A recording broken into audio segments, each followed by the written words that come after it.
گزشتہ جمعہ میں نے نبی پاک صلی اللہ علیہ وسلم کی سیرت میں سے چند پہلو عرض کیے تھے، اور آپ صلی اللہ علیہ وسلم کا جو پہلا شق صدر ہوا تھا، اس کے بعد پھر آپ مکہ تشریف لائے اور اپنی والدہ کے پاس حضرت آمنہ کے پاس آپ رہنے لگے۔ آپ صلی اللہ علیہ وسلم کی عمر مبارک تقریباً 6 سال تھی۔ آپ صلی اللہ علیہ وسلم کی والدہ ماجدہ حضرت آمنہ دنیا سے رخصت ہو گئی، وفات پا گئی۔ حضرت آمنہ کی وفات کے بعد اب آپ صلی اللہ علیہ وسلم تنہا ہونے لگے اور انتہائی غمگین رہنے لگے، پریشان ہونے لگے۔ آپ صلی اللہ علیہ وسلم کی ولادت سے پہلے تقریباً 2 مہینے پہلے آپ کے والد حضرت عبداللہ انتقال کر گئے۔ آپ کی عمر مبارک تقریباً 6 سال ہوئی تو آپ کی والدہ انتقال کر گئی۔ یعنی کہ بچپن ہی سے جو دنیاوی سہارے تھے، ماں باپ سہارا ہوتے ہیں، اور ماں باپ جیسا رشتہ کوئی اور نہیں ہوتا۔ ماں جیسا رشتہ نہ خالہ کا ہوتا ہے، نہ پھپھو کا ہوتا ہے، نہ دادی کا ہوتا ہے، نہ نانی کا ہوتا ہے، اور باپ جیسا رشتہ نہ چچا کا ہوتا ہے، نہ تایا کا ہوتا ہے، نہ دادا کا ہوتا ہے، نہ نانا کا ہوتا ہے۔ آپ صلی اللہ علیہ وسلم سے یہ جو سائے تھے آپ کے اوپر، آپ کے والدین کا جو سایہ تھا، اللہ نے وہ ہٹا لیا، اللہ نے وہ اٹھا لیا، کہ کہیں ایسا نہ ہو کہ میرا محبوب اپنے والدین کے سہارے پر اٹھے اور دنیا کے اندر اپنے والدین کا سہارا ملے۔ آپ صلی اللہ علیہ وسلم کی والدہ کے بعد پھر آپ کی پرورش آپ کے دادا عبد المطلب نے کی۔ آپ اپنے دادا کی پرورش میں آئے، اور آپ کے دادا حضرت عبد المطلب آپ صلی اللہ علیہ وسلم سے بہت زیادہ پیار کرتے تھے، بہت زیادہ خیال رکھتے تھے۔ لیکن حضرت عبد المطلب بہت بوڑھے تھے، بہت ضعیف تھے، اور حضرت عبد المطلب کو ہمیشہ یہ پریشانی رہتی تھی کہ میرا دنیا سے جانے کے بعد نبی پاک صلی اللہ علیہ وسلم کا کون سہارا بنے گا، اور آپ صلی اللہ علیہ وسلم کا خیال پھر کون رکھے گا۔ تقریباً آپ صلی اللہ علیہ وسلم کی عمر مبارک 8 سال تھی کہ آپ کے دادا حضرت عبد المطلب بھی انتقال فرما گئے۔ اب یہ جو بچپن کے سہارے ہیں، اللہ پاک یہ سب ہٹا رہے ہیں کہ صرف اللہ کا سہارا رہے اور کسی کا سہارا باقی نہ رہے۔ اب 8 سال کی عمر میں نبی پاک صلی اللہ علیہ وسلم اب نہ دادا ہیں، نہ والد ہیں، نہ والدہ ہیں۔ اب رشتہ بچتا ہے چچا کا۔ حضرت عبد المطلب کے 10 بیٹے تھے، جس میں حضرت عبداللہ آپ صلی اللہ علیہ وسلم کے والد بھی تھے، اور انہی 10 بیٹوں میں حضرت ابو طالب اور ایک بیٹے تھے زبیر۔ حضرت ابو طالب اور زبیر یہ آپ صلی اللہ علیہ وسلم کے چچا تھے، اور حضرت عبداللہ کے سگے بھائیوں میں سے تھے۔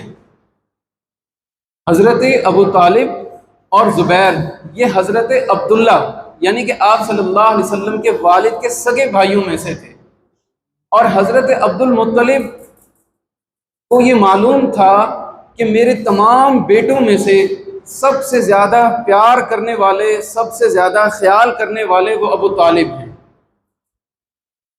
تو حضرت عبد المطلب جب دنیا سے رخصت ہونے لگے تو آپ صلی اللہ علیہ وسلم کی پرورش کی ذمہ داری ابو طالب کے سپرد کر دی کہ اب میرے بعد آپ نے ان کا خیال رکھنا ہے۔ جب عبد المطلب دنیا سے چلے گئے تو اب آپ کی پرورش ابو طالب کے ذمہ ہو گئی۔ اب آپ صلی اللہ علیہ وسلم ابو طالب کی پرورش میں تھے، لیکن ابو طالب بہت غریب تھے اور عیال دار تھے، آپ کے بچے بہت زیادہ تھے، اور جو گھر کا خرچ تھا وہ بہت زیادہ تھا، گھر کا خرچ پورا نہیں ہو سکتا تھا۔ آپ صلی اللہ علیہ وسلم اپنا خرچ اپنے چچا پر نہیں ڈالتے تھے، اپنے خرچ کا بوجھ، اپنی ذمہ داری کا بوجھ اپنے چچا پر نہیں ڈالتے تھے کہ کہیں ایسا نہ ہو کہ میری پرورش کی ذمہ داری کی وجہ سے میرا بوجھ بھی چچا پر آ جائے۔ تو آپ صلی اللہ علیہ وسلم مکہ والوں کی بکریاں چرایا کرتے تھے۔ آپ صلی اللہ علیہ وسلم مکہ والوں کی بکریاں جنگل کی طرف لے جاتے، بکریاں چرا کر ان کو واپس کرتے اور ان سے جو معاوضہ ملتا وہ اپنے پاس رکھتے، حتیٰ کہ اپنے چچا کو بھی لا کر دیتے۔ اور آپ صلی اللہ علیہ وسلم کی برکت اتنی تھی کہ حضرت ابو طالب جب دسترخوان پر بیٹھتے اور ان کے بہت سارے بچے تھے، وہ دسترخوان پر بیٹھتے تھے تو کھانا کم پڑ جاتا تھا۔ بہت دفعہ ایسا ہوتا تھا کہ بھوکے رہ جاتے تھے۔ آپ صلی اللہ علیہ وسلم جب ابو طالب کی پرورش میں آئے تو کھانے میں برکت ہونے لگی۔ جب بھی آپ صلی اللہ علیہ وسلم دسترخوان پر بیٹھتے، اپنے چچا کے دسترخوان پر بیٹھتے تو کھانے میں برکت ہو جاتی اور خوب سیر ہو کر سب کھا لیتے تھے۔ حضرت ابو طالب کی توجہ اس طرف نہیں گئی۔ ایک آدھ مرتبہ آپ صلی اللہ علیہ وسلم کھانے میں شریک نہیں ہوئے، کھانا کم پڑ گیا۔ پھر کبھی آپ صلی اللہ علیہ وسلم شریک ہوئے تو کھانے میں خوب برکت ہو گئی۔ پھر کبھی آپ صلی اللہ علیہ وسلم شریک نہ ہوئے تو کھانا کم پڑ گیا۔ پھر ابو طالب کو پتہ چلا کہ کھانا جو برکت ہو جاتی ہے اور کھانا خوب سیر کر کے سارے کھا لیتے ہیں اور اس کے باوجود بھی کھانا بچ جاتا ہے، تو یہ یقیناً میرے بھتیجے حضرت محمد صلی اللہ علیہ وسلم کی برکت ہے، یہ آپ صلی اللہ علیہ وسلم کا معجزہ ہے۔ پھر ابو طالب نے یہ اپنے بھتیجوں، اپنے بچوں کو یہ تلقین فرمائی، یہ تاکید فرمائی کہ کبھی بھی اگر محمد صلی اللہ علیہ وسلم دسترخوان پر موجود نہ ہو تو کھانا نہیں کھانا، جب تک کہ محمد نہ آ جائیں صلی اللہ علیہ وسلم۔ پھر کھانا لگتا، دسترخوان لگتا، اگر آپ صلی اللہ علیہ وسلم کہیں باہر ہوتے تو آپ صلی اللہ علیہ وسلم کا انتظار کیا جاتا تھا۔ اس وقت تک کھانا نہیں کھاتے تھے جب تک دسترخوان پر نبی صلی اللہ علیہ وسلم موجود نہ ہو۔ آپ صلی اللہ علیہ وسلم تشریف لاتے اور پھر کھانا شروع کیا جاتا۔ کھانا کم ہوتا تھا لیکن اس کے باوجود کھانے میں برکت ہو جاتی، خود بھی کھا لیتے، بچ بھی جاتا، اور جو آس پاس کے غریب ہمسائے ہوتے تھے ان میں بھی جا کر تقسیم کر دیتے تھے۔ آپ صلی اللہ علیہ وسلم کی اتنی زیادہ برکت تھی، یہ آپ صلی اللہ علیہ وسلم کو معجزہ تھا۔ اور 8 سال کی عمر میں یہ ایک بچپنا ہوتا ہے۔ آپ صلی اللہ علیہ وسلم کی عمر کے لڑکے کھیل کود میں ہوتے تھے۔ مکہ کے اندر ہر برائی عام تھی، بت پرستی عام تھی، لیکن آپ صلی اللہ علیہ وسلم نے نہ لڑکپن میں، نہ بچپن میں، نہ جوانی میں کبھی بھی بت پرستی نہیں فرمائی۔ اور جو لڑکے کھیل کود میں مشغول ہوتے تھے یا کوئی اور غلط کاموں میں مشغول ہوتے تھے، آپ صلی اللہ علیہ وسلم نے کبھی کسی کے ساتھ کھیل میں مشغول نہیں ہوئے اور نہ ہی کسی کے ساتھ لڑائی جھگڑے میں آئے۔ آپ صلی اللہ علیہ وسلم اس عمر میں تنہائی کو پسند فرماتے تھے اور اکثر آپ خاموش رہتے تھے۔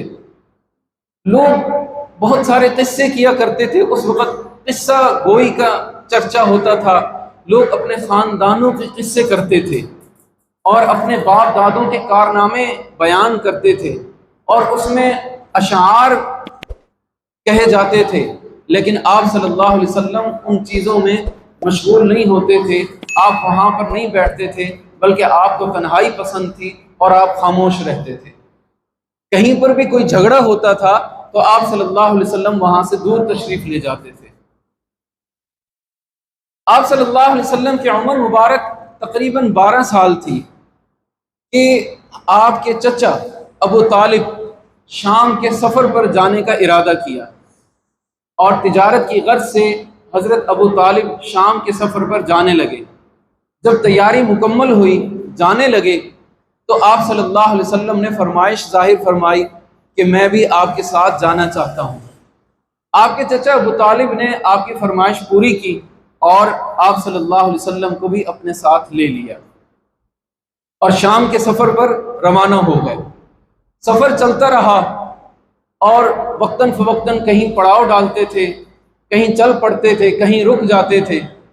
آپ کے چچا ابو طالب نے دیکھا کہ جب بھی ہم چلتے ہیں تو ایک بادل کا ٹکڑا وہ آپ صلی اللہ علیہ وسلم کے اوپر سایہ کرتا ہے۔ پہلے تو اتفاق لگا کہ ایسے ہی کوئی بادل ہوگا جو چلتا ہے ہمارے ساتھ، لیکن جب کہیں پڑاؤ ڈالتے تو وہ بادل کا ٹکڑا رک جاتا تھا۔ چلتے تھے تو بادل چل پڑتا تھا۔ اس وقت بھی ابو طالب کو یہ یقین نہیں ہوا کہ یہ بادل کیا ہے اور کیوں ہمارے ساتھ ہے، رکتا کیوں ہے، چلتا کیوں ہے۔ سفر چلتا رہا۔ ابو طالب اپنے اس قافلے کو لے کر، تجارتی قافلے کو لے کر جب شام کی سرحد میں داخل ہوئے، وہاں پر پڑاؤ ڈالا تو وہاں پر ایک گرجا تھا اور وہاں پر ایک راہب رہتا تھا، بحیرہ جس کا نام تھا، بحیرہ راہب۔ وہ اپنے گرجے سے باہر آیا، اس کو کچھ عجیب سی کیفیت محسوس ہوئی۔ آپ صلی اللہ علیہ وسلم کی آمد سے قبل جتنے بھی پوپ تھے، پادری تھے، یا دوسرے مذاہب کے علماء تھے، یا تورات انجیل کے حافظ تھے، ان سب کو نبی پاک صلی اللہ علیہ وسلم کی آمد کا انتظار تھا، اور وہ تمام نشانیاں جو آپ صلی اللہ علیہ وسلم کی پیدائش سے قبل ہو چکی تھی اور آپ صلی اللہ علیہ وسلم کے بعد وہ نشانیاں ظاہر ہو چکی تھی، وہ تمام نشانیاں وہ اپنی کتابوں میں دیکھ چکے تھے۔ انہیں یہ یقین تھا کہ ضرور آخری الزمان، آخری نبی حضرت محمد صلی اللہ علیہ وسلم آنے والے ہیں یا آ چکے ہیں۔ جب وہ راہب نے دیکھا کہ قافلے نے پڑاؤ ڈالا ہے، حضرت ابو طالب کہتے ہیں کہ ہم وہاں پر پہلے بھی رکتے تھے لیکن راہب کبھی باہر نہیں آیا تھا۔ اس بار راہب خود چل کر باہر آیا۔ راہب کا مطلب یہ ہے کہ وہ بہت بڑا پیشوا تھا، اس کا ایک مقام تھا، اس کی ایک عزت تھی، تو وہ چل کر باہر آیا۔ اس نے قافلے کو دیکھا اور اس کو بڑا عجیب محسوس ہوا کہ ضرور کوئی بات ہے، ضرور اس قافلے میں وہ آخری الزمان جن کی آمد کا، جن کے ظہور کا ہمیں انتظار ہے، وہ کہیں ایسا نہ ہو کہ اس قافلے میں ہو۔ اس نے، راہب نے تمام قافلے والوں کو دعوت کر دی۔ اس نے اعلان کیا کہ جتنے بھی آپ قافلے والے ہیں سب کو میری طرف سے دعوت ہے۔ سب دعوت میں شریک ہو گئے، سب آ گئے۔ کتابوں میں لکھا ہے کہ قافلے والوں کو، قریش والوں کو بڑی حیرانگی تھی کہ اس راہب نے کبھی ہماری عزت نہیں کی۔ راہب، لوگ اس کی عزت کرتے تھے، اس راہب نے کبھی ہماری عزت نہیں کی، کبھی اس نے ہماری مہمان نوازی کی، اب کوئی خاص بات ہے۔ جب سارے لوگ داخل ہو گئے اس گرجے میں اور کھانے پر بیٹھ گئے، دسترخوان پر بیٹھ گئے، تو اس راہب نے کہا کوئی رہ تو نہیں گیا؟ تو انہوں نے کہا کہ ایک بچہ ہے جس کو ہم باہر چھوڑ کر آئے ہیں، اور سب آ گئے ہیں لیکن ایک بچہ ہے جو رہتا ہے۔ اس راہب نے کہا کہ اس کو لے کر آؤ۔ پھر آپ صلی اللہ علیہ وسلم کے ایک دوسرے چچا تھے، وہ گئے اور آپ صلی اللہ علیہ وسلم کو اپنے ساتھ لے کر آئے۔ اب راہب اس دروازے پر کھڑا ہے اور آپ صلی اللہ علیہ وسلم کی آمد سے پہلے جتنے لوگ اندر آ گئے تھے، راہب نے ان تمام کے چہروں کو دیکھا۔ اس نے کہا کہ ان میں سے کوئی بھی وہ چہرہ نہیں ہے جو میری کتابوں میں ہے، ان میں سے کوئی بھی وہ چہرہ نہیں ہے اس دسترخوان پر جو نشانیاں محمد صلی اللہ علیہ وسلم کی ہیں۔ اب وہ راہب اپنے گرجے کے دروازے پر کھڑا ہو گیا، اور آپ صلی اللہ علیہ وسلم کے ایک اور چچا تھے، وہ آپ صلی اللہ علیہ وسلم کو لینے گئے، اور اب آپ صلی اللہ علیہ وسلم اس کے ساتھ تشریف لے کر آ رہے ہیں۔ اب راہب نے دیکھا کہ ایک بادل کا ٹکڑا ہے کہ جس نے اوپر سایہ کیے ہوئے ہیں۔ اب اس نے کہا کہ یہ جو آپ کے ساتھ آپ کے چچا ہیں، یہ تو پہلے بھی موجود تھے، یہ گئے بھی ہیں، لیکن جب آ رہے ہیں تو بادل کا ٹکڑا اوپر سائے کیے ہوئے ہے، ضرور کوئی بات ہے۔ جب آپ صلی اللہ علیہ وسلم قریب آئے اور راہب کے قریب، بالکل قریب ہوئے، تو اس راہب نے آپ صلی اللہ علیہ وسلم کے ماتھے کو دیکھا، آپ کے چہرے کو دیکھا، سر سے لے کر پاؤں تک دیکھا، اور پھر ابو طالب کے پاس آیا۔ ابو طالب سے پوچھتا ہے کہ یہ آپ کا کیا لگتا ہے؟